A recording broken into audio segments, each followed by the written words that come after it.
Each episode of Gravity Falls is well known to have tons of secret messages and ciphers hidden throughout. For example, at the very end of each episode, a string of seemingly random characters can be seen. When decrypted, these messages often turn out to be some sort of joke or reference to something that happened during the episode, or even something that will happen in an upcoming episode. Series creator Alex Hirsch is the one who creates all the ciphers and usually includes them at the very end of production. The cryptograms uses quite a few different encryption methods. First we have the Caesar cipher, which in this case offset the alphabet by 3 characters. So A becomes D, B becomes E, C becomes F, and so on. The next one is called @bash cipher, and it simply reverses the alphabet. Then we have the A1Z26 cipher, which replaces each character in the alphabet with the corresponding number of its position. So A becomes 1 and Z becomes 26, thereof the name as well. The Visionaire cipher uses a random word as a key to encrypt the message. So, say the message we want to encrypt is Lemino watches Gravity Falls. We then pick a random keyword, so let's say Dipper. We repeat this keyword until it matches the length of the message, like so, and then use something called the Visionaire square.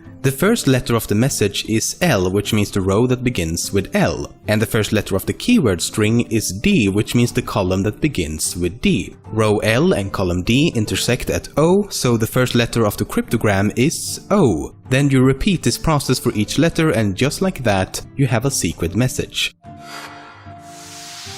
If you want clues to solve the many ciphers, they can actually be found in the opening sequence of every episode. If you play the intro in reverse, you'll hear someone whisper something. 3 letters back. 3 letters back. And it's not always the same, as the whisper changes as the ciphers change in the show.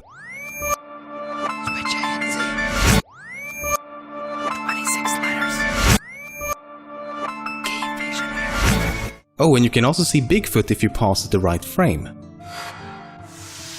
If you ever thought Regular Show, Adventure Time and Gravity Falls seemed a bit similar at times, it's not that strange considering that the 3 creators all know each other. J.G. Quintel, Pendleton Ward and Alex Hirsch all went to Cal Arts together and also worked on the Marvelous Misadventures of Flapjack together before creating their own respective shows.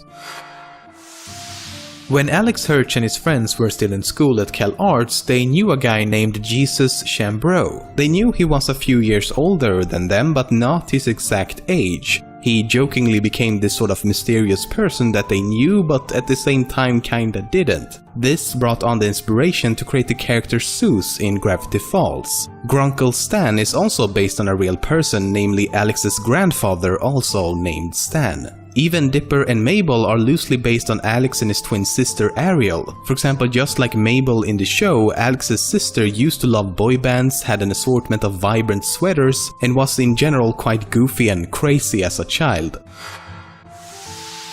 Throughout the show, you might have noticed a number showing up again and again. The number 618. This is the birthday of Alex Hirsch and his twin sister. Some examples are the Mystery Shack's address, every cash register you can find. The first page of Journal 3 is dated June 18. When Bill gets angry during one episode, you'll see a bunch of symbols flashing inside his eye. The 3rd, 4th and 5th are Thai numerals that spell out 6, 1 and 8. Even the main production code for each episode begins with this number. The creator has even appeared as himself a few times. In the opening sequence, the bottom half of his face can be seen in one of the photos.